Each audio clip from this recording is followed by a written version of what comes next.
Janice comes with very good references. And a deadly aim. Now, wait a minute. Can't you resist any woman, even when she's wearing a man's uniform? Augusta. Now we have a female chauffeur and a child butler. Welcome to week 61 of Misha Dianne Watch Santa Barbara. Hello. Hello.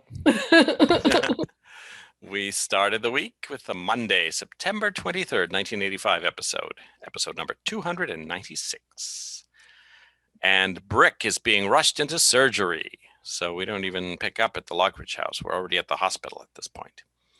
And long story short, he has a piece of metal lodged near his spine. But the more urgent thing the doctor reveals is that both of his kidneys were damaged and he needs a kidney donor.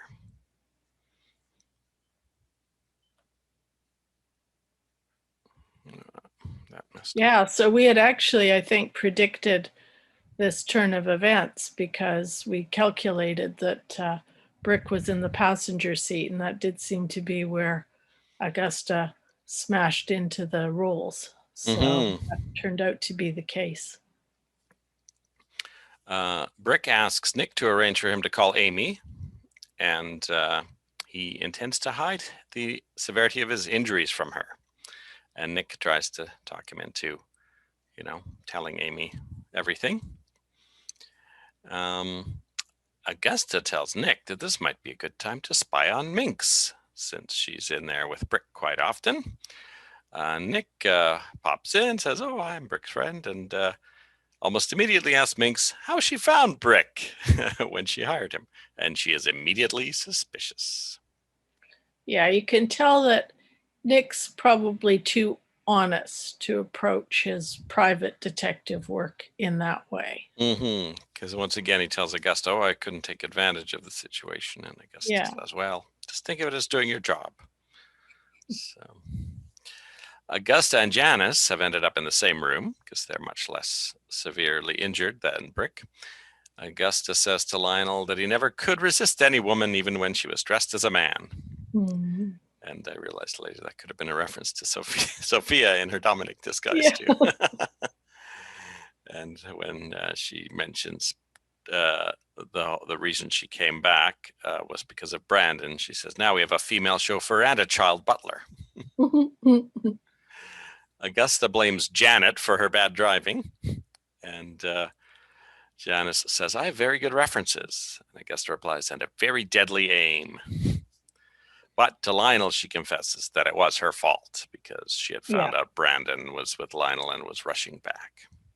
Yeah, so we know some of that is just Augusta's bravado. So Janice is a bit worried, though, with all that being directed at her. Lionel tries to give Augusta a gift, but she says she won't be bribed into accepting Brandon. Then later, when she's asleep, Lionel sneaks into her room and sets up a candlelit dinner for her. And when she wakes up, she's quite pleased by it. Yeah. Janice meets Warren. So he hasn't left the show.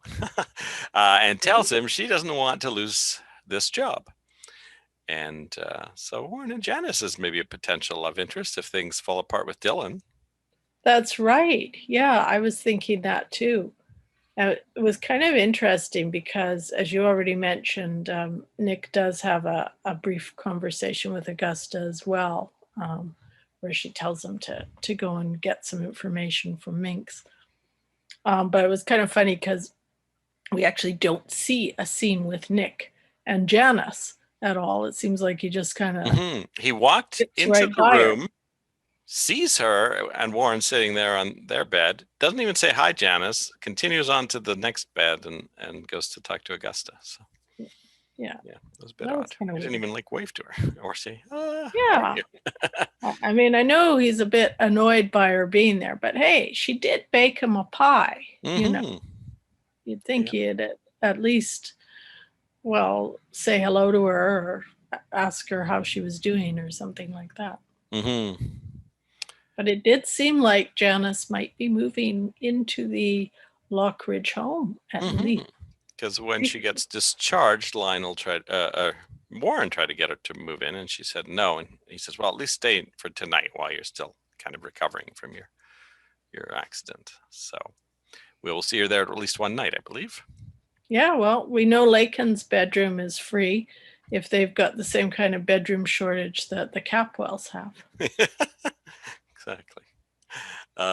Brick's mother arrives, and Minx and the gang are waiting in the waiting area, and Dina Dietrich is, of course, playing Brick's mother once again. She passed away a few months ago in real life. And the doctor says that the reason they had asked her to send her medical information ahead is because of the kidney transplant issue, and they were looking to see if she was going to be a good match. And he said she would only be an okay match. And Minx looks worried, and Katie gets Nick to search for Brick's father to see if he might be a better match, because they haven't really heard from him in years. So Nick is trying to track down Brick's dad. And you know that look Minx had on her face, as you said, she looked quite worried. She's absolutely devastated about what's happened to Brick. But it also made me wonder if perhaps she might know someone who was closely enough related to Brick to provide a better kidney donation. Mm-hmm. Because when she overhears the fact that Brick's father is being searched for, she still looks worried. Yeah. Now, the thing is, when I originally would have seen this episode, it would only have been an audio tape, right? Because I had school on Mondays. So all of these looks of Minx that they show us, I would not have been aware of. So I would have had a completely different take on the episode, which is quite interesting. Katie tells Nick a story of how they were poor, and when he was a boy, Nick once lost his jacket as a kid and didn't tell her for 2 weeks and just went out in the cold. And then a jacket arrived in the mail that fit him perfectly. And when we called the department store, they said there has been no mistake. And then the camera closes up on Minx to show that obviously that was Minx. So she's been keeping an eye on Brick for a long time. Yeah, and I mean, this was a pretty nice sounding jacket, fur lined and leather, not even something you could just, not even a decent jacket you could just pick up in a department store. This was pretty special. And then when Mix goes in to see Brick, she says she needs him. You're the only hope of the Lockridge family. So, what do we think? Well, I mean, you think if it's a relation, I wondered if perhaps, I don't know if the ages really work out, if Minx's husband had been on the prowl in his old age and had a fling, maybe. I would have thought he would be a bit old, even, if I don't know how old Brick's supposed to be. Let's say he's in his, late 20s, maybe. I feel like Minx's husband would have been too old to be like a trapeze artist or something in a circus at that time. But maybe. So that was one thought I had. We don't know. I mean, there was a reference in an early episode of Lionel saying something like, "I'm the favorite of your children," or something. So it made me wonder if maybe there were other Lockridge siblings and this might be related to them. Or if perhaps, I mean, it sounded like it was the Lockridge,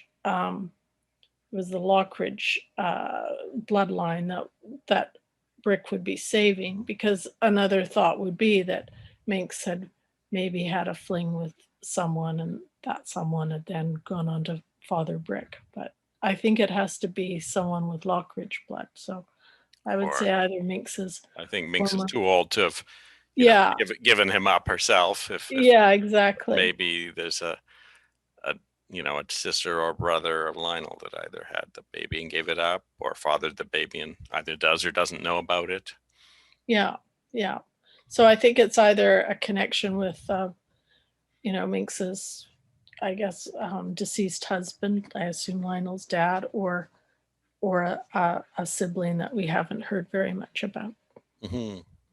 but it's clearly somewhat scandalous, as Minx is still playing everything very close to the vest. So yeah. Eden is flying the Capwell jet to Hawaii. Literally, she's the pilot. So just like Mom, she can fly a jet. Yeah, so maybe this is actually a hobby that Sophia had that has somehow been passed down to Eden. I mean, we have, I think, seen Cece fly a helicopter, have we not? I think he wasn't flying it, I don't think. Oh, he wasn't flying it. Yeah. Now Jack is running late, but she hears the door close and says, "Okay, Jack, put on your seatbelt. We're off." And we just hear, "Mm-hmm."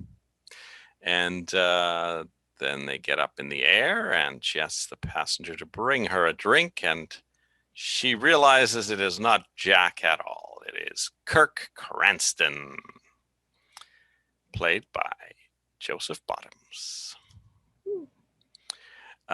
He was sent by Jack in his place. There's a lot of talk about Jack in this episode.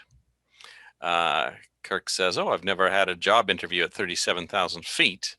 And Eden says, "What do you do when I say next?" He says, "Oh, I put the plane into a dive, sabotage your parachute, bail out. Just joking." He spends the flight trying to convince Eden of his business acumen, saying that he is actually more useful to Capwell Enterprises than Jack, because Jack is really only a lawyer. He's not a businessman. Now, we've heard Eric try that on as well. Trying to convince them that he was the really good litigator. And we know that's just not true.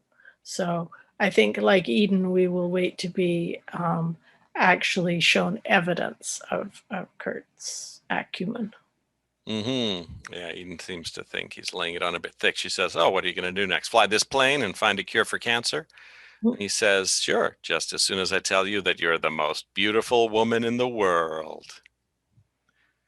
So I think he's got those "I'm going to stay your girlfriend" vibes.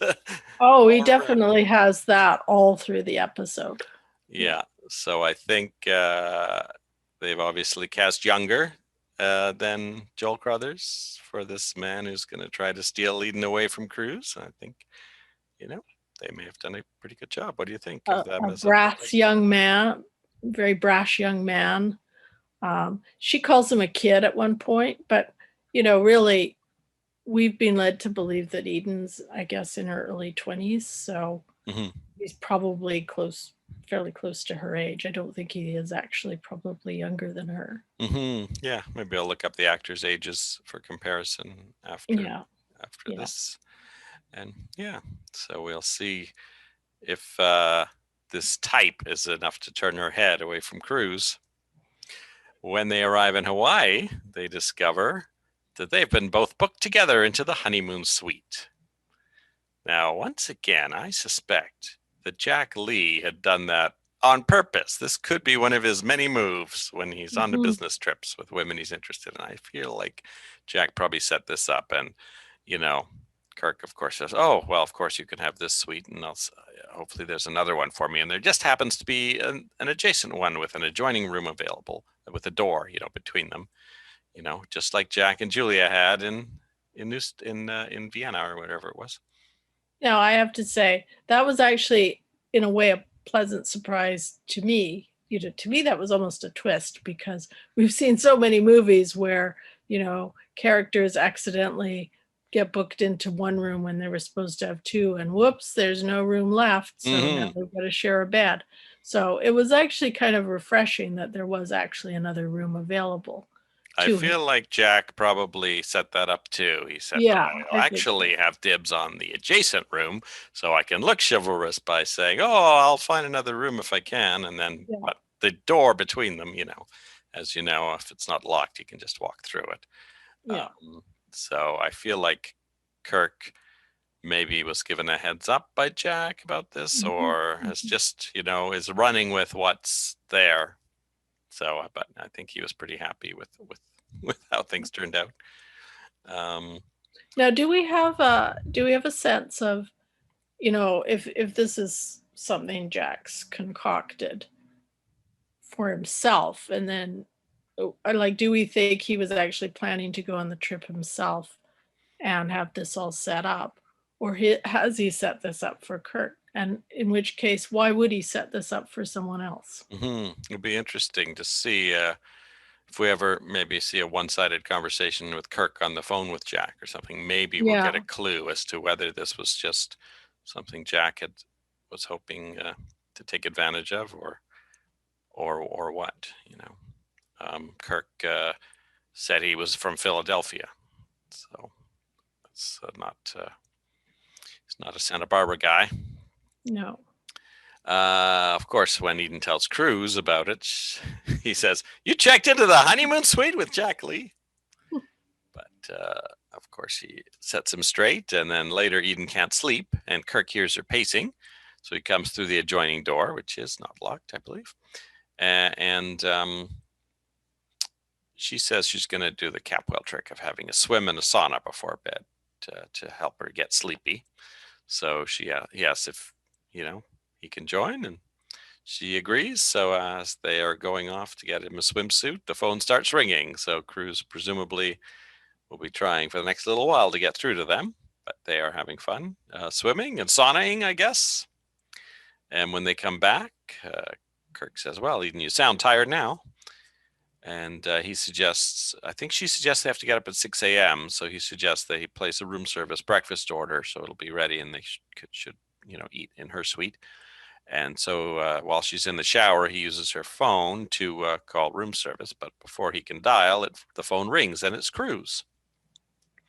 So obviously a little annoyed to be having a man answer Eden's phone to begin with, even if it isn't Jack. But Kirk is probably suspects it's Cruz, but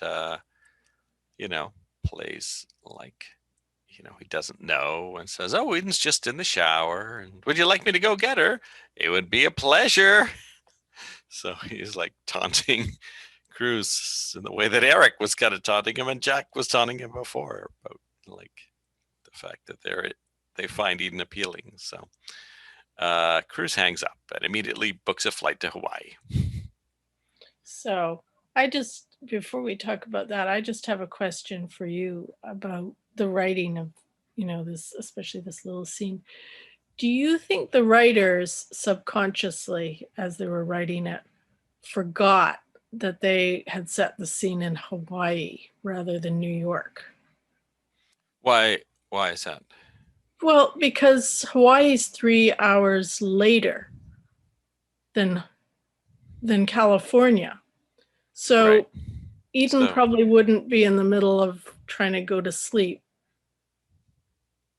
Cruz is ahead of her time-wise. It's later for Cruz than it is for Eden. Mm-hmm. But but it was dark in the house, but when he came home, because he had to turn on the light, it was dark. I mean, it was night. So, I mean, unless he's phoning at the wee hours of the morning. Mm-hmm. If he's been trying to call her, all night. I missed a bit though, where they, after she first checks in, she does, when she is talking to Cruz, that, where she talks about, what happened. They did kind of end up having phone sex. They did long distance call. So then to put each other to sleep. Yeah, but then he ends up. So I don't know why he would call like so late in the night again. And why, like Denny's phoning for a flight. Well, it's in the middle of the night. There's not anybody going to be there. Do you know what I mean? Yeah, I mean, I'm sure there's no travel agent open. He must have directly called the airline, but even, I don't know if in 1985 people were doing 24-hour, phone lines, because that's a relatively new thing, I feel. Because, I mean, let's say she decided they've got to get up at 6. So let's say she decided she wanted a nice 8-hour sleep. She goes to bed at 10, can't sleep, putts around in the pool, whatever. Maybe it's already well now. After 1 in it's now 3 o'clock in the morning, Santa Barbara time. Mm-hmm, mm-hmm. Yeah. It just kind of made more sense to me if you were doing it the other way. Mm-hmm. Yeah.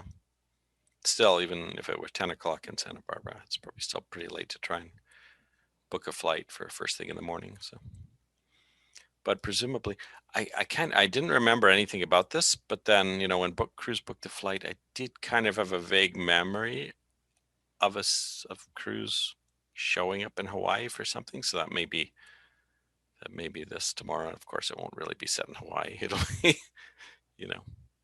a soundstage. But I just kind of have a vague memory of that. This may actually not be the same time. There may be a future event where Cruise shows up in Hawaii for something. So I just remember every time we've gone to Hawaii, we've been more than ready to go to bed early because we're 3 hours ahead and ready to bounce up first thing in the morning because, again, we're 3 hours ahead. Still managed to get a sunburn at 5 a.m. somehow. We'll just walk for 20 minutes on the beach at 5 a.m. And next thing I know, my entire body's sunburned. Guess I should have put that sunscreen on anyway. But I suspect that if Cruise does go through with this trip to Hawaii, that's going to be a bit of a mistake. I think that's going to really piss off Eden, personally. Yeah, that's a possibility. I also Especially think if she's in the middle of, working when he interrupts too. Kind of I actually think it would also be a bit of an unfortunate choice for him because he's promised to, basically do anything and everything to try and find Brick's dad before Brick's kidneys fail and to be romping. That's Nick, though. Nick is doing but Cruz said he would help. Oh, that's right. Cruz was there too. Yeah. So it just seems, unfortunate to go romping off to Hawaii when you've got a guy lying there with very limited time to potentially live. In need of it's a good thing he's got Nick to help. Yeah. Good thing he's got a photographer, a photographer with post-traumatic stress disorder who can help find a missing kidney. Well, that was the end of a Monday episode, so it was exciting to finally see Kirk Cranston. Yeah, we saw our new person, and Warren's still there, which is nice too. Presumably they're paying Kirk from the Joel Crothers budget. Yeah. Now, we had credits this episode. We did, and there were new credits because we saw Kirk Cranston. Joseph Bottoms was in between Cece and Christy. The honeymoon suite, I think, was what they showed over behind the credits. So usually they show something from Santa Barbara. So I guess they were proud of that set that they built. So everyone else is still in the credits, even the two people who've left. So you'll have to keep guessing. And then after the main credits section, there's four, of the less, non-contract people: Janice Harrison, Kathy Shower, Dr. Ken Hill. Now, I'm sure we've seen that doctor before. I remember there was that one bald doctor. Katie Wallace, Dina Dietrich, and hotel manager Jose de Vega. So he seemed kind of, he kind of seemed more bemused than apologetic by the, honeymoon suite issue. So, well, maybe he'd been paid off by Jack. And so, yeah. And that's it. Anything else you wanted to add about this episode, or what we can expect? Just one question I had for you, because I know you do a bit of research on these shows. Joseph Bottoms, do we think that he is perhaps related to Timothy Bottoms or some of the other? It's Timothy Bottoms' brother. We just saw him a couple weeks ago in Heartbreak Kid. No, the other one. Last Picture Show. Last Picture Show. Yeah. Yeah. So. And I don't know what Joseph Bottoms has done since Santa Barbara. I don't know either. We saw another Bottoms brother in Last Picture Show as well, but I don't think it was Joseph's. That I don't remember. All right. Well, we will be back after we've seen Tuesday's episode, episode 297. We'll see you then. Bye-bye. I've never gone for a job interview at 37,000 feet. What do you do when I say next? Put the plane into a dive, sabotage your parachute, No, look, I'm just joking. I think that the Cranstons would be whirling in their graves right now. Or somebody else's. Welcome back. Hello. We finished episode 297 of Santa Barbara, which originally aired Tuesday, September 24th, 1985. Nick and Kelly come to Cruz's houseboat to talk about how to find Glenn Wallace. Cruz tells them he's going to Hawaii and to continue without them. I think he gives them a contact they can use it to put on an APB. So, yeah. Kelly overhears Augusta telling Nick that she needs information concerning minks.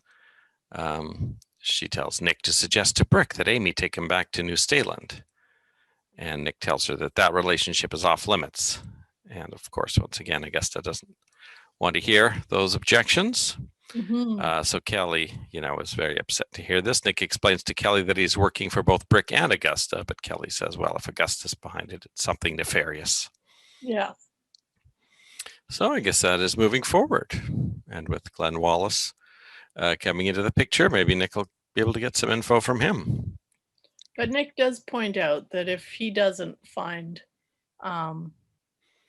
Glenn, someone else will, and perhaps someone who doesn't have Brick's best interests at heart. So that he can be a little bit of a buffer there if he sees things might become harmful for Brick. Yeah, that's true. That's how he kind of persuades Kelly to let him continue. Yeah. So Cruz is packing for Hawaii, and he still hasn't managed to get Eden on the phone. Eden and Kirk have breakfast, and a lot of what Kirk says about business could have a double meaning, I think. Yeah. For example, Eden tells Kirk, don't fly too high too fast. And Kirk says, Eden, you'll teach me a lot about patience. Kirk orders flowers for Eden. And Cruz calls just as they're about to go into their meeting. And after the call, Cruz decides he's being foolish and stops packing for Hawaii. Yeah. After their meeting, Kirk tells her she did a wonderful job and pours champagne. For you, my dear, all things bright and beautiful, all rolled into one. So he's basically flirting with her from the second he's met her. Every time they have a conversation. Cruz phones again, and Kirk overhears Cruz and Eden flirting on the phone. And when Eden hangs up, elated, she says, ain't life grand? And Kirk says under his breath, yeah, if you have what you want. So it sounded kind of menacing. Day 2, and already it sounds kind of menacing. Well, and, not every woman would be impressed with someone who just flirts in every conversation. I mean, a lot of women would find that alone a bit creepy. But does Eden? She doesn't. No, I don't think Eden. I think Eden's rather enjoying it. Later, when they re-enter the hotel, I guess after the news of the merger has gone through, they're surrounded by photographers. Kirk says, you look great with flashbulbs hitting you in the face. Flashbulbs, for the kids of today, used to be attached to cameras in order to provide light. It's like saying that you look good in a selfie. Yes, that is the modern equivalent. So Eden discovers the humongous bouquet of flowers. I mean, literally the whole table is covered with flowers of varying heights. There's like a tower of these orange flowers, and there's a little model of a Walton Hotel with a Capwell flag flying on it. I mean, it's a huge production that Kirk had ordered. But of course, Eden assumes Cruz sent them and immediately phones him before Kirk can stop her. Or does he want to stop her? Does he want to make Kirk look foolish? So when she calls Cruz to thank him, he's like, oh, it wasn't me. And you could just sort of feel the energy deflate. And now Cruz is probably thinking, oh, I probably should have gone to Hawaii. But Kirk and Eden do talk about they have a long flight ahead of them. So they're obviously heading back pretty soon. So. Yeah. Now, I have to say, Kirk was taking a bit of a risk, unless he really did his Eden research, which he may have done. Because what if she was someone who got allergic to those kind of things? I mean, he might have given her terrible hay fever for the rest of her time. The doctor tells Brick he definitely needs a transplant. 100%. No two ways about it. So Brick calls Amy and says he's changed his mind about New Staland and to forget him because he does not want her rushing back and maybe jeopardizing her and Johnny's future life just to come back and nurse him. Augusta calls Amy and pretends to be a nurse, tells her Brick Waltz has been in a horrible accident. She says, I just talked to them. He was probably sparing your feelings. Come immediately. So Augusta really wants Amy to come and take Brick away. Yes. Gina compliments Mary on the good work she's doing with Cece. She says it's particularly impressive since all they had at the convent was wooden dummies. Mary seems kind of taken aback by all of Gina's half of this conversation, but she never really corrects anything. But it sounds like Gina's got a completely off idea of how life was like for Mary before she showed up at the door. I think the big takeaway, just, the way Gina's been talking to Mary, is that she's not going to see Mary as any kind of competition for Mason. She says that she's very impressed with what she's done for Cece and that she will write her a letter of reference, but not for years and years because we want to keep you here looking after Cece. I think that will change when she figures out the relationship with Mason. Well, it's funny that Gina is fantasizing about Cece being in that coma for years and years. Yeah. And running the household. Although it has been surprisingly long. And then Gina says that Mary should get out there and start dating, but says, well, you're probably not trained to interact with men. Another hilarious comment from her idea of what convent life was like. Then later, Gina accuses Mason of avoiding her, and he says, well, that he's in the middle of trying to win over Ted and Kelly, and so they have to be discreet because, you don't want that constantly popping up in front of them when he's trying to smooth things over. And Gina says, I hate being discreet. I think it's the same thing as being hypocritical, which is funny, but also, I think, a little bit true, maybe. And Mason says, surely I'm right about this. And Gina says, don't call me Shirley. Which is, of course, from the movie Airplane, which you should all check out because it's hilarious in English. I don't know if it's as funny in other languages. A lot of wordplay. Kelly sees Mary getting ready for her date and says that the dress is too good to waste on Mason. And then Kelly threatens to tell Mary about Gina. And Mason threatens to get her just as Nick walks up and says, get someone your own size. Mary wears a cameo around her neck that was given to her or that belonged to her grandmother. And Mason fondles it at one point, and Mary reminds him, I thought we said no hands. And Mason says, you'll have to keep reminding me of that. Now, Brick has an old newspaper clipping of his dad. Yeah. And one of Nick's contacts at a newspaper manages to identify a cab in the photo as belonging to a cab company from Bakersfield, California. They look up the phone book, look up Glenn Wallace, and they find him, and Nick phones him, and Glenn agrees to come over on the next plane. So that was a very quick finding of Glenn Wallace. Yeah. And Nick says, I'll pick you up at the airport.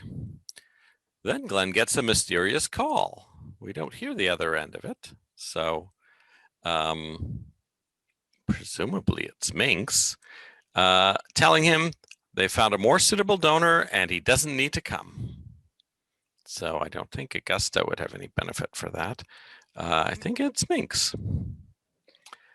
Yeah, that's, we can talk a little bit more about that, but definitely the theory that I'm leaning towards as well. He comes anyway, but he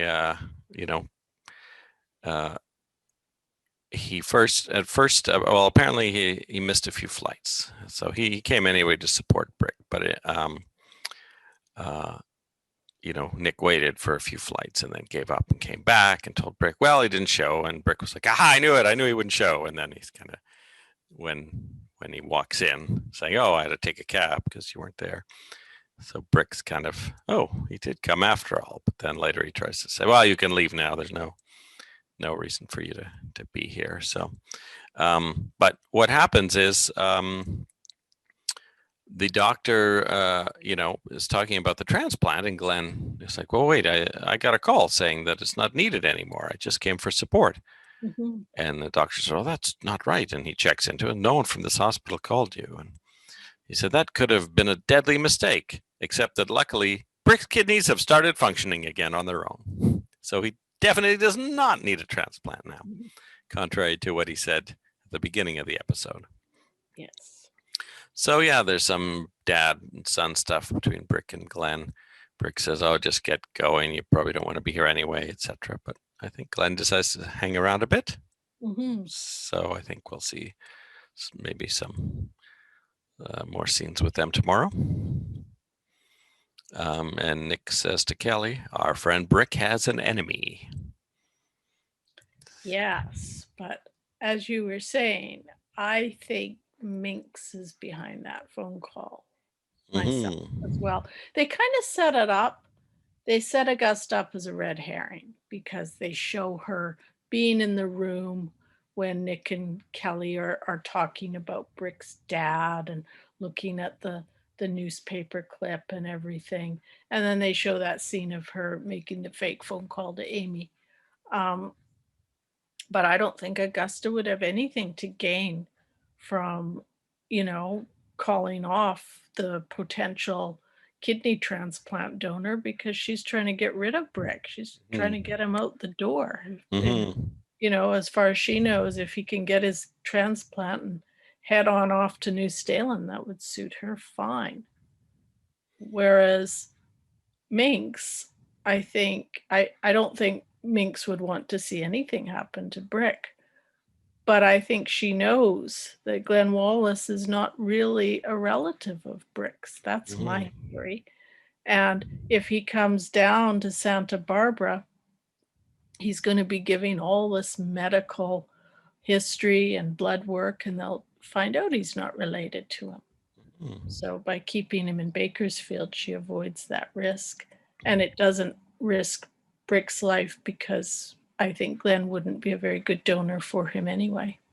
Well, it's I guess it's lucky for Minx that they had that he doesn't need the transplant now because they're probably not going to do any of the tests on Glenn, unless, maybe when Glenn barged into the room, he'd already stopped by the nurse's station and gotten some blood drawn. It seemed like he just came from the airport, but maybe he actually did a detour, and in a couple of episodes, the blood work will come through anyway, and we'll find something, maybe he'll need, some blood transfusion or something. To me, the one little question, I suppose, is how Minx would have known that they had contacted Brick's dad and known that, he was on his way, because it seemed like the phone call telling him not to come came fairly soon after. And it's hard to tell with the timing.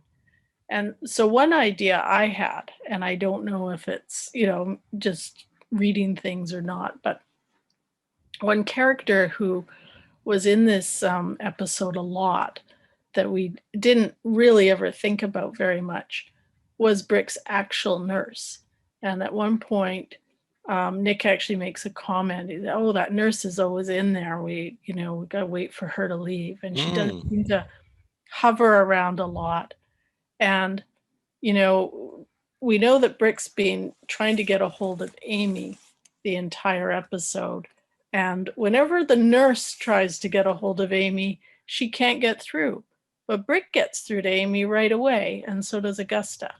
So it just made me a little suspicious of the nurse, and it made me think that maybe, whether we ever find out or not, or whether that is the case, that maybe she was an operative for Minx and had heard what was going on. Interesting thought. Yeah, we didn't actually see Minx in this episode, but it's not entirely impossible that she's actually still skulking around in the waiting area and just trying to overhear, nurses' conversations and things. Well, of course. But she would need to quickly have gotten Glenn Wallace's number, and that might only be on the log of the phone that Nick used, right? That would, Yeah. and she couldn't get that without going into Brick's room, probably. I think he made the call from Brick's room. So, yeah, she might need an inside helper to get her info like that. I mean, Augusta probably phoned Amy, by getting the same number redialed that Brick had just called. Yeah. That's what I think. And actually, the nurse had been helping Brick make the calls, so she probably had the number written down somewhere for Amy. And I don't know if you noticed, but Augusta had a neck brace in this episode. And to zhuzh it up a bit, she had a black ribbon tied around it. Yes, it was very Augusta. She's very dressed. She's always dressed very immaculately. Yep. That is all that happened in this episode, or did I miss anything? I don't think so. Important. So I guess that's it for now. We will be back after we've watched the Wednesday episode from September 25th, episode 298 of Santa Barbara. We'll see you then. Bye-bye. You're not leaving. We want you to stay for years and years.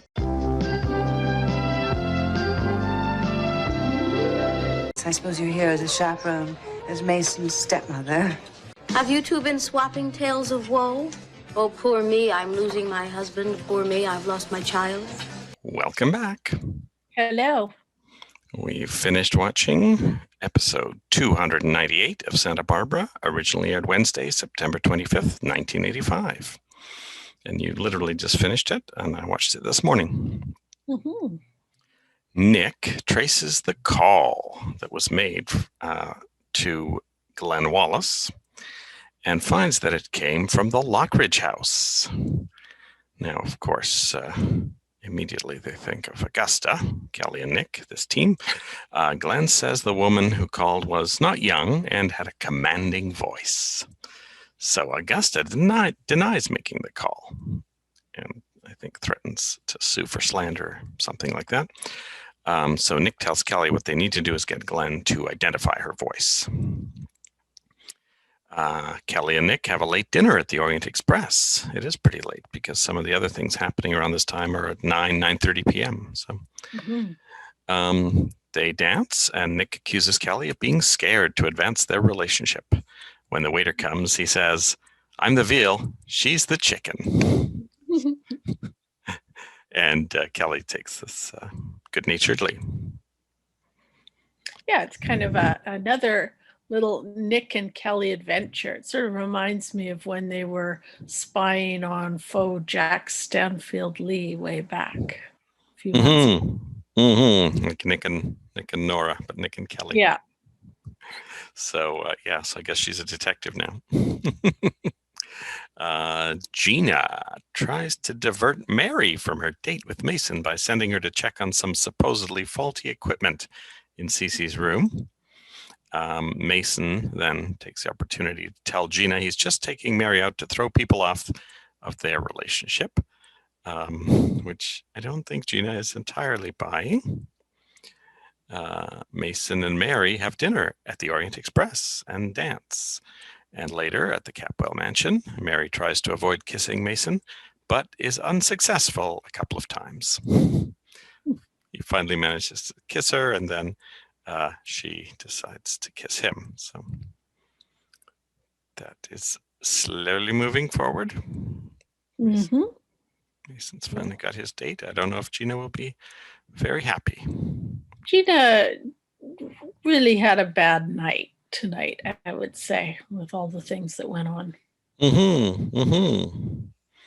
Augusta tells Lionel that she needs more nights, like the one they had last night when he made her dinner at the hospital, to keep her from being so anxious about their relationship. Meanwhile, Lionel is sneaking around in the background with a giant present that he hides from Augusta. And he spies on the Capwell mansion, sees Mason and Mary leaving, and says, "Oh, good, only Gina's home."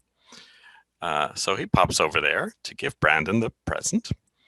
And Gina, who is kind of anxious to spy on Mason and Mary, lets him babysit. he says, okay, 9 o'clock, maybe 9:30 at the latest. So she takes off and spies on Mason and Mary dancing at the Orient Express. And then Augusta pops up behind her and says something like, oh, I suppose you're here to chaperone as Mason's stepmother.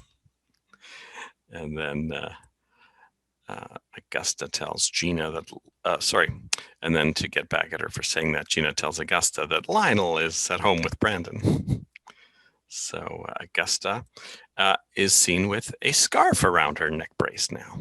So she's got a very fashionable looking neck brace. So also at the Orient Express is Santana, who's been waiting for Augusta. And Augusta tries to push Santana into running away with Brandon. And she basically says, well, I want to see what Julia says about potential legal options. But Augusta says, well, then let's phone her. And if she says there's nothing we can do, you should kidnap Brandon, basically. Gina spots them and says, oh, have you two been swapping tales of woe? Poor me, I've lost my husband. Poor me, I've lost my child. So she is not trying to make friends with anyone in Santa Barbara at this point. So I think Augusta and Gina have a conversation at one point, and one of them says, oh, we're not really friends. I think Gina says it. So Augusta hatches a scheme to poison Brandon's mind against Gina. Santana is not interested, but changes her mind when Gina tells her she's looking to put Brandon in a boarding school, which Santana, says he's way too young for. And later, I think when Lionel hears about it, he goes, he's what, 6 or 7? So he too is unclear about the exact age of Brandon, like we are. So yeah, I don't. We haven't heard this before, I don't think, but I suspect Gina thinks if I can get him into a boarding school, only I'll be allowed to visit, and then he'll be safe from Santana's clutches. That's what I'm thinking. Yeah, I think so. I think she was also saying that to kind of goad Santana a little bit too. So she may have just made it up. She can take Brandon away whenever she wants. So she was very quick with the put downs throughout this whole episode. So, Santana goes to the Capwell house just as Lionel's leaving. They have a brief conversation, and then waits for Augusta's signal, which is to let the phone ring once, so that she knows that Gina's on her way into the house. And then she says to Brandon, oh, let's play hide and seek, so that, Brandon will not be visible when Gina walks in the door. And Santana hides behind a pillar so that she's not visible. So Augusta comes in with Gina and tricks Gina basically into saying how much she hates Cece and all the terrible things Cece said about her, and that he doesn't really love her or Brandon. And of course, Brandon overhears all of this and is very horrified by all of it. Yeah. And gets angry with Gina. And Gina realizes, of course, and then Santana reveals herself. So Gina realizes Santana and Augusta had set that whole thing up. And then she kind of tells Brandon, the only reason I said that is to get Santana and Augusta to stop badgering me. But I don't think he bought that. So I think this may have been a successful first attempt to drive a wedge between Brandon and Gina by Santana. So yeah, I think the battle for Brandon may be heating up a little bit. I think so, although Santana did tell Augusta that she didn't feel very good about doing that. And I think Augusta really sort of called her on that and said, well, you wouldn't have done it if you felt that badly about it, basically.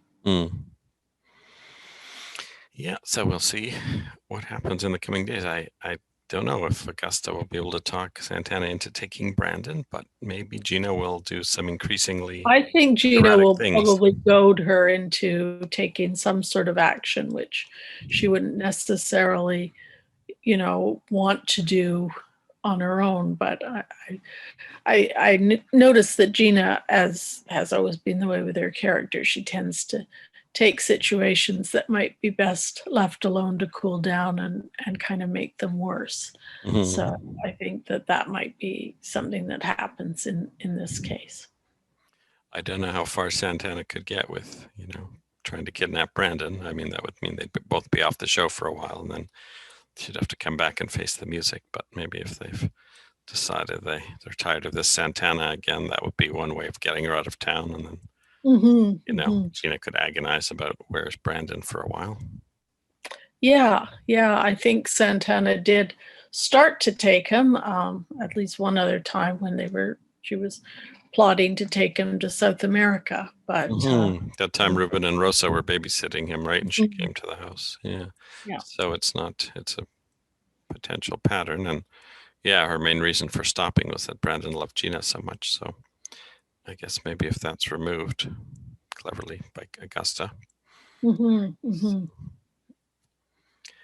I can't help but thinking sometimes if Santa Barbara came back now, Brandon would be about 45, but he would still probably, be secretly visiting Santana so Gina doesn't find out and vice versa. Yeah. Lionel asks Augusta if she would be so against him seeing Brandon if he had been married to Sophia. And Augusta says, well, you weren't married. And Lionel says, yes, I wish you'd remember that. Should I write it on a chalkboard? So, and then Gina shows up to tell Lionel all about what happened. But he believes Augusta when she says that they didn't know Brandon was listening. So, but I think this is potential to drive another wedge in the future between Lionel and Augusta. I think he'll be angry with her for a while over just the lengths she's gone to keep him from seeing Brandon. Yeah. Definitely. Although he was defending her, he knows her quite well, and he knows that she's perfectly capable of carrying out that kind of scheme. And that was it for the episode. Was there anything else you remember that you wanted to talk about, or? Well, of course, as we predicted, Nick and Kelly jumped to the conclusion that Augusta was behind phoning Brick's dad. And as we've already discussed, I think we both feel that was probably a red herring. So I'm looking forward to seeing a little bit more about that and learning a bit more about Brick's past. I hope that'll unfold slowly. Yeah. Well, I mean, with Glenn Wallace in town, maybe Nick can talk to him and maybe get a clue to something, Yeah. I kind of feel like maybe there'll be a few intriguing gaps in his story that we'll need to explore a little bit more. I mean, it didn't seem like he had any hesitation in coming down to be a kidney match. So no. He clearly thinks he's Brick's father. He's not. He doesn't appear to be in on it, whatever it is. So maybe So it doesn't sound like it was an adoption. Maybe Brick's mother was already pregnant with, and he doesn't know, or something like that. Yeah. So that'll be interesting. We did hear one reference to Lakin in this episode where they're still wondering where she is. So it'll be really interesting to see how that plays out. And, if we'll have the same Lakin when she comes back. I imagine that's another role that could end up going to another actress at some point. So just seeing where things end up with Ted and Lakin down the road. I was looking at Ted's upcoming appearances to see if he has any kind of gone for a while looking for Lakin, and he's sporadically in the next few weeks, and then he has 3 weeks off. So that I imagine they'll tie that in with the search for Lakin or something like that. So yeah. All right. Well, and we didn't see the gang in Hawaii. They're probably flying back to Hawaii unless Kirk has secretly sabotaged the plane and they're flying to Hong Kong. We'll see where that goes too. All right. And we had some cast credits again, twice in 1 week. We had them on Monday, and this is a Wednesday show. There really isn't much different. The main contract players are still all listed. Jack Stanfield Lee is still there, and the other two people who've left. And in the, I guess, day player area, we have Glenn Wallace, Jack Carter, and Brandon Call as Brandon Capwell. And Jack Carter, I think we've seen a couple times on like Police Story or Barnaby Jones, and he's done some roasts. So without looking it up, I think he was a comedian in the 40s or 50s. I think that's his background. Yeah. But I'll look into it a bit more, and the next time we see him, I can mention his background a bit more. I think so I think he's known for comedy. So I guess good to play a kind of a deadbeat dad, I guess. Mm-hmm. Mm-hmm. And that is it. We didn't see Katie Wallace this week or Janice Harrison, so she's not in the credits. So she must not be a regular. We didn't see Julia today. That's true. But we did hear about her. Apparently still working away on Santana's case. Mm-hmm. Yeah, so maybe we'll see a bunch of the people tomorrow that we haven't seen. And I assume eventually at some point we're going to hear more about Sophia's case as well. Well, that's true. I mean, Tony Patterson has just now dropped a second case against Ted. I don't know how much heart he has into pursuing the Capwells now a third time, but yeah, we'll see. Probably next time we see Sophia, we should hopefully hear something.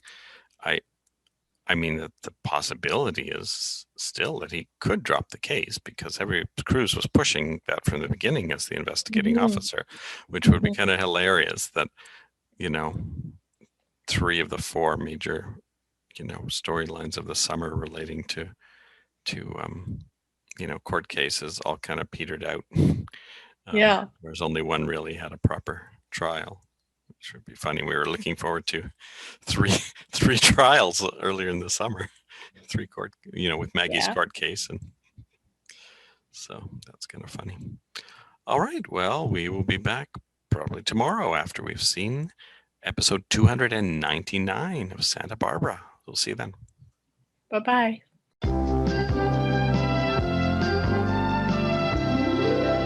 Well, I have noticed that you people tend to walk in and out of our house, so I thought it was some kind of local custom around here. It's nice to see you going out for a change instead of coming in. Now, I think if he could talk, he would beg us to end his suffering. Welcome back. Hello. We finished episode 299 of Santa Barbara. Originally aired Thursday, September 26th, 1985. Just while I was waiting for Diane to come online, I was watching Sanford on CTV Throwback.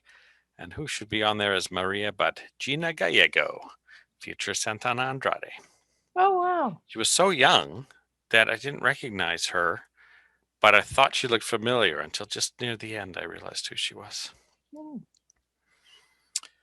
Julia tells Lionel that an anonymous donor came forward with a kidney for Brick, but in the end it wasn't needed.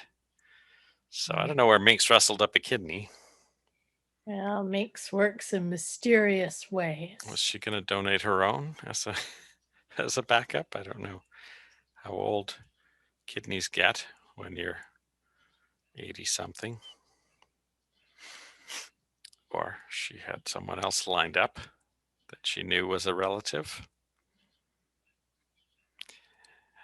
Gina walks into the Lockridge house and says, the door was open, so I just walked right in. Julia says, oh dear, I've left the windows open upstairs. Are there any more of you? And Gina replies, well, you people walk into our house whenever you want, so I thought it was some kind of local custom. Gina had a lot of great lines in this episode. She did. I liked that line a lot. Mm-hmm. Gina tells Lionel that she knows what Augusta's up to. Lionel tells Julia that she doesn't think Augusta would try to poison Brandon against Gina. Julia prevaricates, and Lionel says, don't fence with me, Julia. I'm the last of the Musketeers. Julia says, I heard Augusta mention that she plans to poison Brandon's mind against Gina. So Lionel says, this has got to stop. Brandon is still angry with Gina. And Lionel sends a remote control car over to visit Brandon. Sophia intercepts the note that he taped to it to meet Lionel at the gazebo and goes to see Lionel herself. But on the way out the door, she runs into Gina, who says, "It's nice to see you going out for a change instead of coming in." Lionel, who's juggling when Sophia arrives, tells Sophia about Augustus' plan and thinks that Santana and everyone else is working against Gina too, whether together or separately. Sophia tells Lionel that her only interest is, in Brandon's best interests. She's not plotting against anyone, and she thinks Gina's probably Gina's being the only good thing about Gina is how she is as Brandon's mother. So, and she tells Lionel that she thinks it's a bad idea for him to try to get to know Brandon. She says, "What is it? Cece would kill you. Augusta would try to kill you, and who knows what Gina will think if you try to spend too much time, with Brandon." Mm-hmm. Meanwhile, of course, Augusta is watching them through binoculars and says he can't go a day without meeting her. Lionel returns home and asks Augusta if she's trying to turn Brandon against Gina. And Augusta says, "Yes, of course I am. What of it? You left me no choice." That really, came out of nowhere. That was really funny. So Lionel said he thought they'd come to an understanding about that. And Lionel asks if she's plotting with Santana to have her take Brandon away. Augusta says, "Why can't you just live a life of quiet desperation like other men?" I don't know how I'm going to choose which of these quotes to have as the episode title. I think that might be it for our weekly episode title. Why can't you just live a life of quiet desperation? But then I have a few more highlighted here, so we'll see if we get a better one. Eden returns home to the houseboat, but Kirk is with her. "Aloha," says Cruz. Kirk starts to walk in, and Cruz says, "I meant aloha goodbye." Basically shoves him out the door. Yep. So Kirk listens at the door while Cruz and Eden welcome each other. So that's pretty creepy. And then Kirk leaves a lei on the doorknob, which later when they leave, Eden tells Cruz that Kirk bought her at the airport. Later, Kirk tells Eden that he's been keeping something from her. His name, more correctly, is Kirk Cranston Lee. Eden says, "Any relation to Robert E. Lee?" And Kirk says, "Well, Jack Stanfield Lee is distantly related to Robert E. Lee, and I'm his son." So that is a nice little twist that I don't think you saw coming, and I didn't originally. Not see it coming, because I would have thought, even though he is presented as being quite young, I would have thought he was a bit old to be Jack Stanfield Lee's son. There's obviously quite a bit of history in Jack Stanfield Lee's past that I'm sure we'll maybe find out a little bit more about. Yeah, now remember when Kirk first met Eden, he introduces himself as Kirk Cranston, if birth certificates are to be believed. So right from the beginning, there's this, cloud of mystery over his identity. So I assume that maybe it's some illegitimate child he had when he was in high school or something, and he never really was involved in raising him or whatever. So maybe we'll hear more of this. We get the sense, though, that he has been working in some way with Jack Stanfield Lee as an adult. And then perhaps this whole thing was set up by Jack for his son to meet Eden, which kind of makes it seem like perhaps all that flirting that we thought he was doing with Eden was just, I don't know, somehow testing her out for his son. I don't know. It'll be interesting to hear more about that relationship, as I said.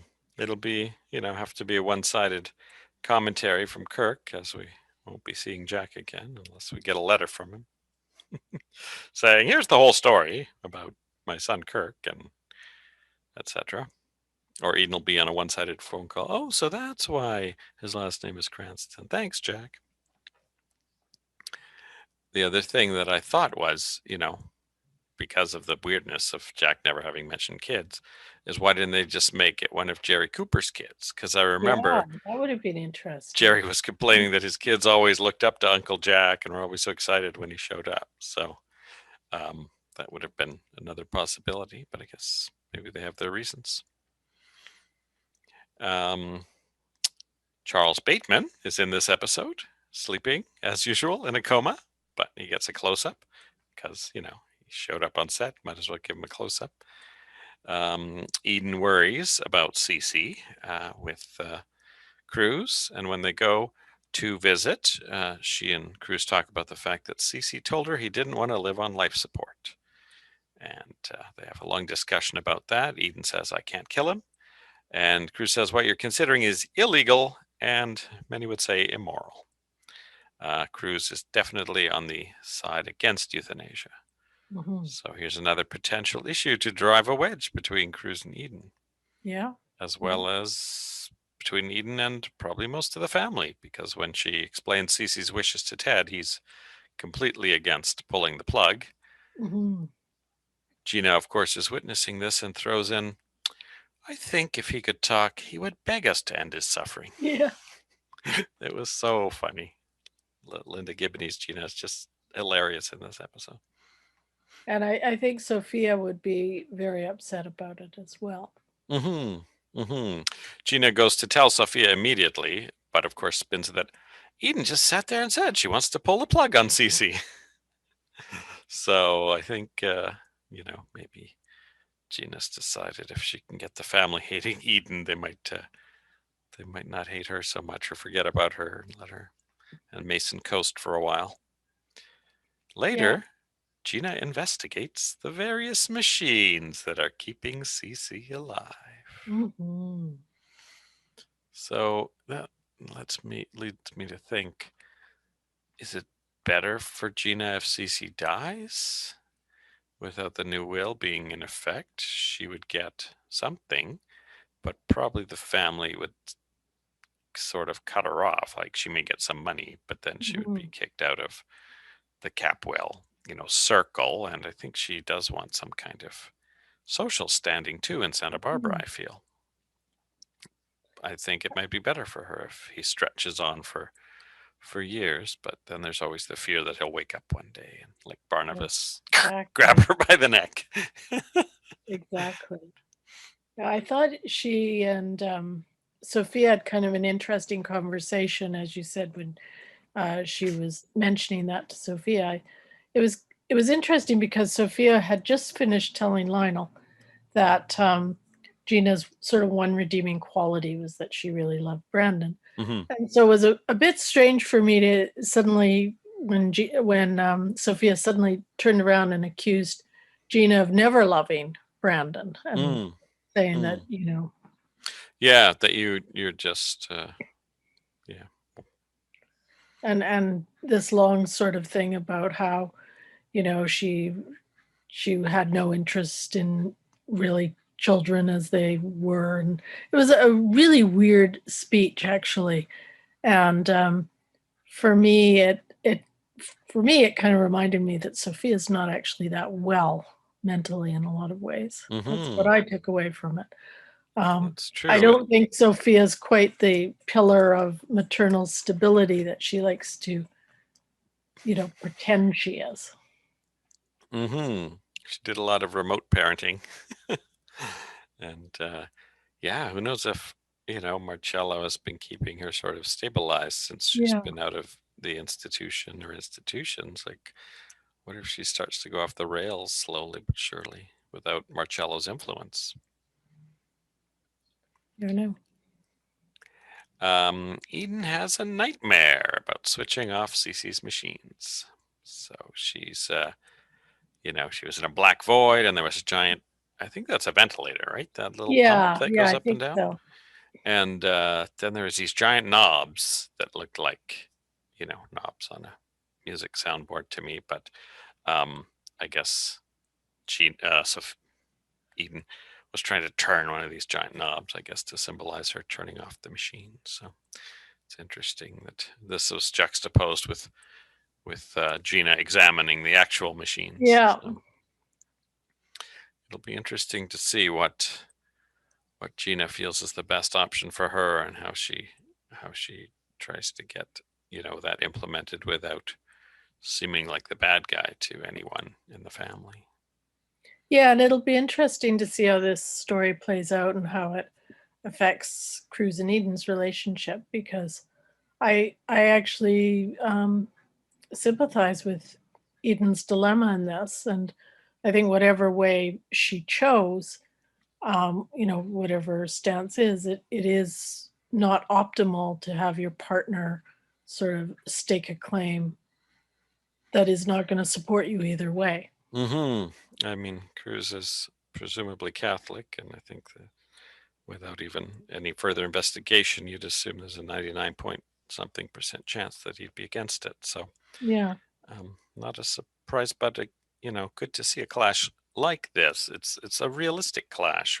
Soap operas nowadays tend towards the absurd things, and this is really, as in the history of soaps, trying to investigate a real world issue that people have to deal with, and picking apart the various sides of an issue and discussing it through. Yeah. So we will presumably have discussions with many family members, and I'm not surprised Ted was against it completely. That's so in his nature. I doubt Kelly would be in favor of it, and Mason We could seems see to an want his dad to interesting recover. kind of we could see an interesting alliance between Mason and Eden if Mason is more inclined to agree with Eden on that. We could see a kind of reshuffling of things. I feel maybe Mason wants to make the company successful and then have Cece witness that. That's what I feel would be Mason's preference. So, I feel like it may be Eden on her own on this, unless another family member that we're not thinking of. No, there's not really anyone else to weigh in. Potential ally, or if Kurt kind of comes in and says, "Hey, I can understand your view," if she's feeling really isolated, Kurt could be the only one that supports her. A little opportunity for him, Yeah, that may well be. He'll be the only one that supports her, and that does make sense. Good call. I think you may be right there. And that is it. I managed to combine this episode into just 3 different sort of threads. It's kind of fun just deconstructing these episodes. Sometimes you realize, how much weaving has gone into putting them together in the order that we see them, and add to that the added complexity of how many sets are we building extra this week, how many do we have standing from yesterday, and which characters are going to be where. So kind of really lets you see the behind the scenes workings when you try to break apart what's been merged. Yeah. Similar to when I do my when I look for screenshots, when I do like the spotlight on the various different actors, and I browse through IMDb to see which episodes they're in, and I sort of scan through the episodes looking for a scene where they are with other characters and try to get different combinations of them, even if sometimes the main person I'm getting is way in the back. But sometimes when I'm framing forward in a scene just to get a nice snapshot of when both actors have an interesting look on their face, and you really get the sense of how expressive some of the actors are, even within a single scene, and how I could have a screenshot of them angry, and then just like a half second later a shot of them grinning. And when the scene is just playing along, maybe you don't really see all that, but as you freeze frame your way through it, you think, wow, that's pretty amazing what they're doing. Well, I think you were watching, it was probably one of your soap opera podcasts where they had an actor on there who I think had been in Days of Our Lives. I don't know. I didn't recognize him. But he was talking about how most soap opera actors actually do have a background in theater. because they have to do so much kind of on the spot acting. You just don't have time for a lot of retakes, and you don't have time to really learn your script as thoroughly as you would like to. And so you have to be there prepared and in character and take that scene wherever it goes. And so I think maybe you see a bit of that training in that. Yeah. And also too, actually, this reminds me of something I think I was watching not that long ago. It was I guess it's the anniversary of Stand By Me. And they were interviewing some of the actors who were in it, who of course were little boys at the time. And they were talking about how when this being sort of their first big job, one of the things Rob Reiner taught them was that even if you don't have a line in the scene, you are still part of the scene. And so you still need to be in there reacting and being in the scene as if you were actually experiencing this in real life. Yeah, that's a good point, because like the one scene that I was skipping through the other day was one with Ted and Lakin, and I was trying to get a screenshot of Lakin while she was reacting to Ted's thing, and her face was just going through like a myriad of different contortions. And then of course, with it being a VHS tape that's been digitized, sometimes you get a frame that's a bit blurry, not because the camera was out of focus, but just because of the digitizing in the VHS. So then you're hoping for another one with a similar expression. So. Well, that is it for episode 299. And we didn't see Minx today, and we didn't see the Kelly and Nick Investigation Company. And I don't know if we'll see Kirk tomorrow, but maybe Ted will be there to discuss the pulling the plug, and maybe Kelly too. And Brick is in the hospital, and Amy might be showing up out of the blue from New Zealand. So Yeah, that'll be a surprise, and maybe that'll shake things up a little bit with the Brick storyline. Maybe move that a little closer to, because remember, Brick and Amy, their relationship was really cemented on a little adventure, just like Nick and Kelly had their little adventure, and Brick and Amy were having their adventure. Maybe this will spur another little adventure. Yeah, as they track down something. I assume we'll see Brick's parents either. We haven't seen them in the same episode together yet, but maybe they'll actually be in one together at some point. Well, the next episode is a Friday episode, and it's episode 300. Wow, that's quite a milestone. That'll be our 300th podcast, if you don't count our preview when we previewed the little commercials that ran to tease the first episode. So that'll be exciting. And we will see you after we watch episode 300 of Santa Barbara. Bye. Bye-bye. Well, I hate to be the one to break this to you, but I heard Augusta just mention that she's planning to poison Brandon's mind against Gina. Why can't you just live a life of quiet desperation like other men?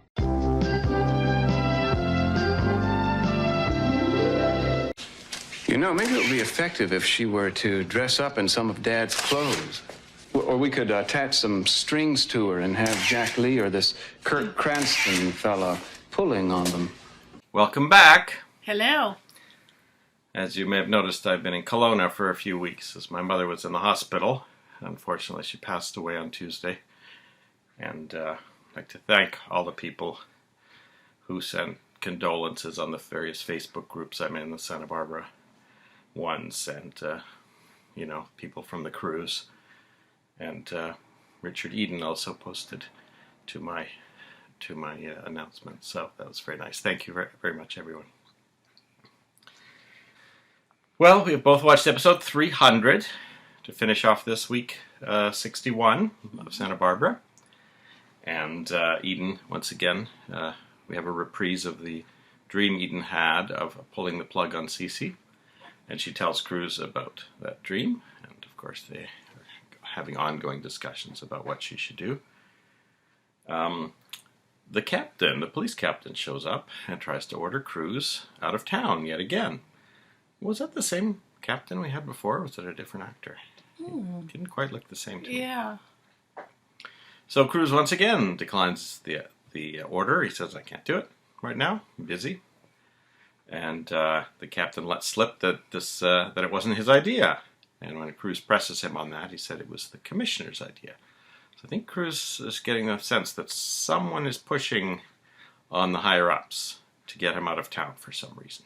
Yeah, and I would say my suspicion falls again to Jack Stanfield Lee or one of his connections. Mm-hmm. Eden goes to visit Cece, and we see Charles Bateman. So he's still acting. Acting like he's in a coma. Must be one of the easiest acting jobs he's ever had. It'd be a very restful week or so for him, I would think. So Mason enters as Eden is contemplating the machinery and says, go ahead, flip the switch. See what happens. I heard all about it. Why don't you obey the command? You always used to do what Dad says. I support your desire to end this miserable charade. I wonder which plug you'd pull first. So he's really, wasn't just a quick one-off. It was a very incessant taunt that he gave her. Mason is actually very cheeky throughout this episode. Well, Eden has a magazine photo shoot scheduled. Didn't quite hear the details, but it's some business magazine regarding the takeover or the merger. And so, of course, she has that in the Capwell atrium, and she's all dressed up. And Mason and Gina taunt her about having a photo shoot while her father lies in a coma upstairs. Mason says, maybe it would be effective if she were to slip into some of Father's old clothes. And then he says, or we could attach strings to her and have Jack Lee or Kirk Cranston pulling on them. Yeah.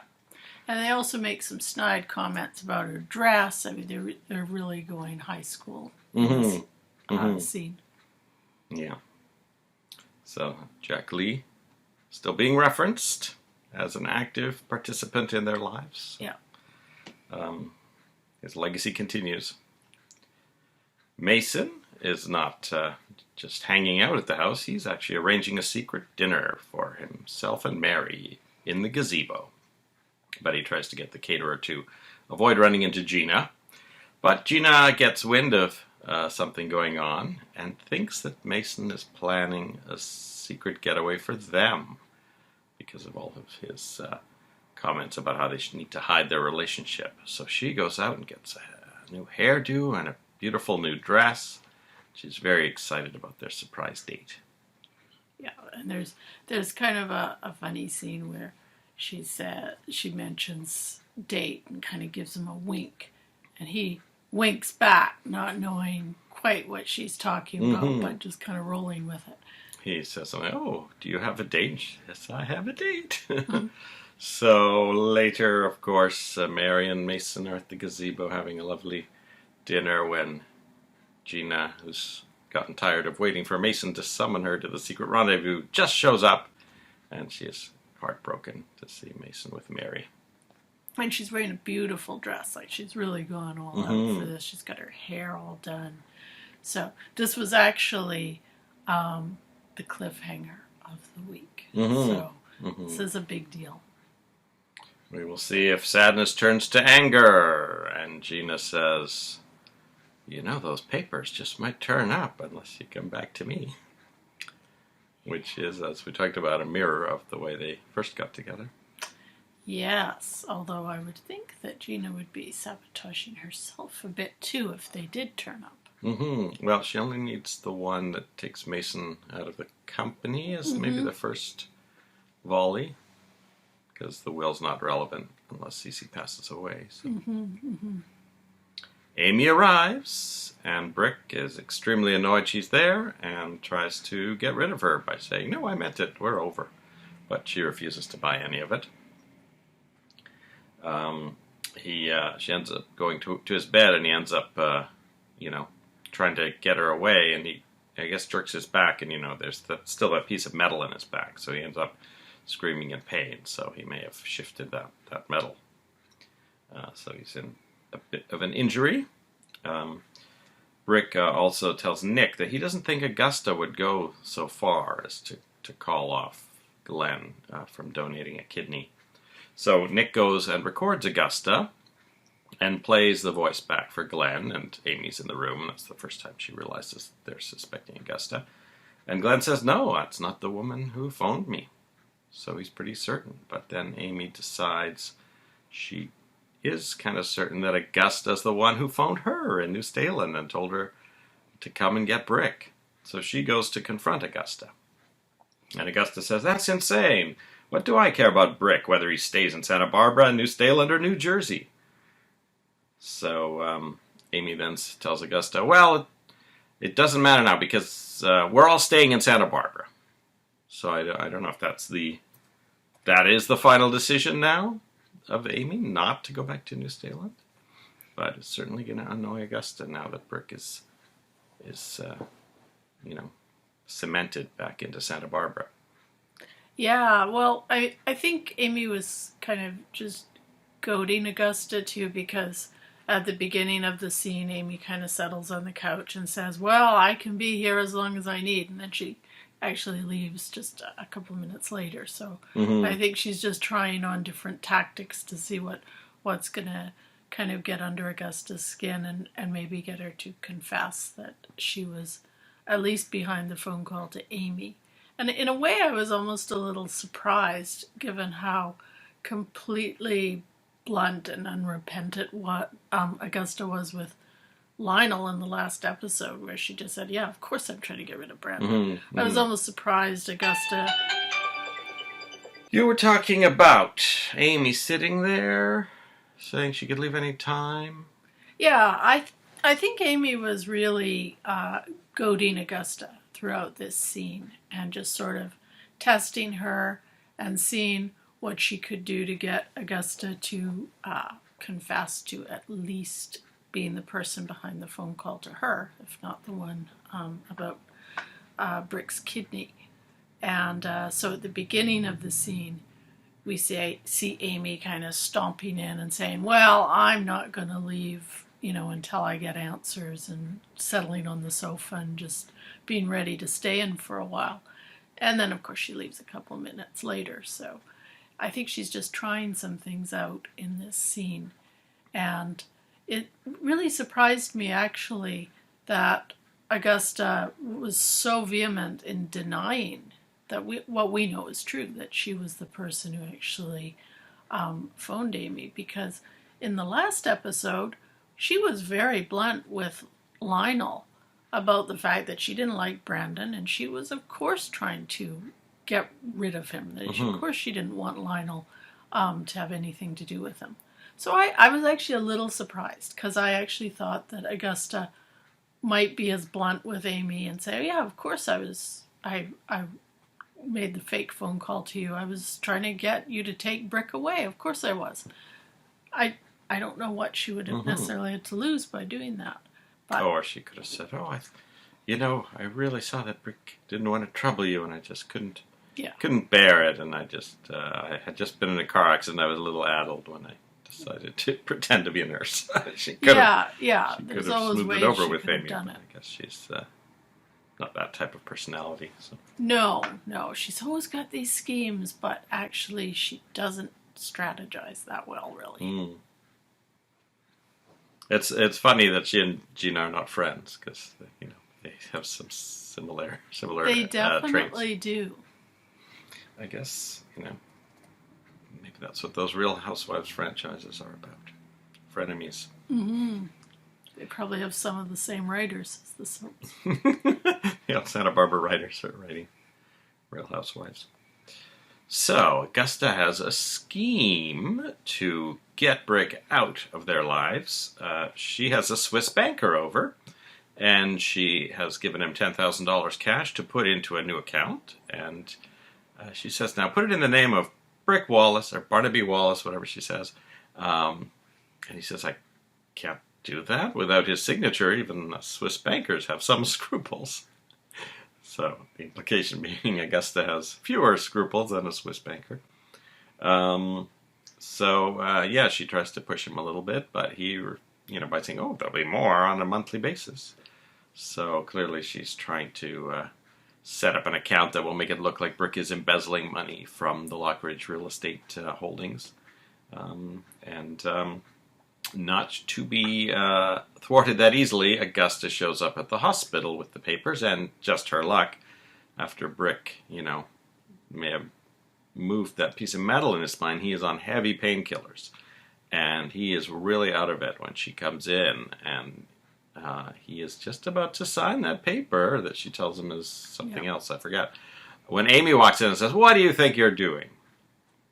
So Augusta incriminating herself even more. Mm-hmm. I think Augusta's starting to skate on pretty thin ice, not only with this whole Brick situation, but potentially with Lionel as well, because we already know that he is very attached to Brandon, and that's probably a relationship he's going to want to preserve. Mm-hmm. He's already had,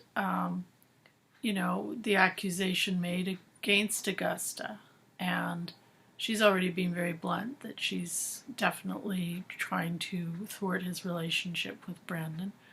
But, he doesn't want to believe she would go as far as we know that she has been willing to go. So I think he's already starting to feel a little uneasy about some of the things she's doing, and I think potentially this might be another crack in that relationship. I mean, if Amy grabs those papers out of Augusta's hand and sees what they are, I'm sure she'll tell Minx or Lionel immediately, and that will really put Augusta in their bad books. Yeah. Yeah, I think it's definitely going to be, being written so that Lionel and Augusta will have, a wedge between them again for a while. I think so. So they'll have another reason to get back together months from now when everything gets resolved and everyone forgives everyone. But we're still on the downward slope right now. And of course, Lakin is still missing, so we don't have that normal person there who is always trying to bridge that relationship a little bit. Mm-hmm. Yeah, it's interesting how, and Minx is rarely seen, so it's, and then Warren hasn't been seen a lot lately either, so it's kind of just, the Lockridges aren't really at the forefront like we hoped they would from week one. So, that is the end of week 61.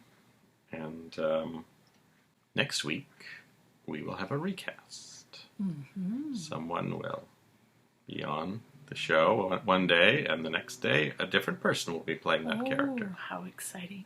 Any guesses?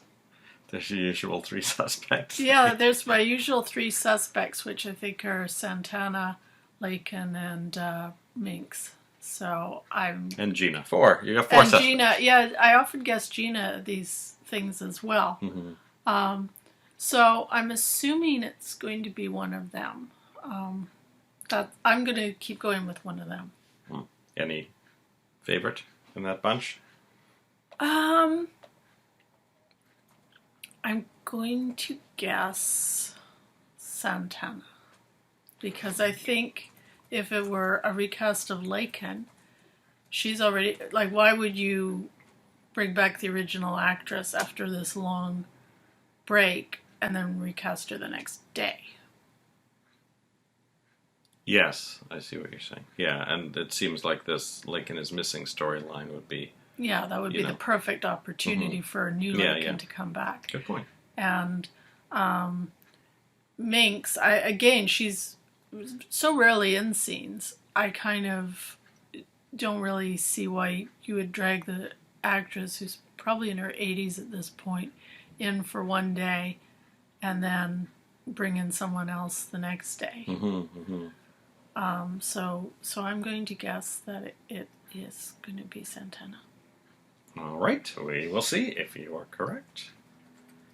And you may have seen an edit in this episode when our realtor called briefly to let us know that some more keys have arrived for our new apartment. So we will be moving on up there at a leisurely pace because we do not have to be out of here at a moment's notice. So obviously we are going to put everything a bit on hold till after the funeral, but probably in a couple of weeks we will start doing podcasts from an increasingly more furniture-laden apartment upstairs in the same building.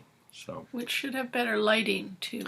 we have a couple of giant windows that we're hoping will blast light right at us, and we'll have to just sit facing it when we do the podcast, which is kind of hard in this room because there's no room over there.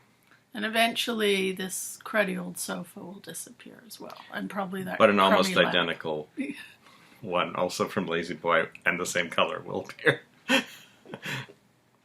But if it's as bad on my back as this one, we may be... Find a new couch. There may be a recast. There may be a recast. So thank you all for being with us this week 61. And we'll be back next week with week 62 of Misha and Dianne Watch Santa Barbara, and episode number 301. Oh yeah, this was 300. We didn't do the confetti. Bye-bye. Bye. Hey, I wonder which plug you'd pull first.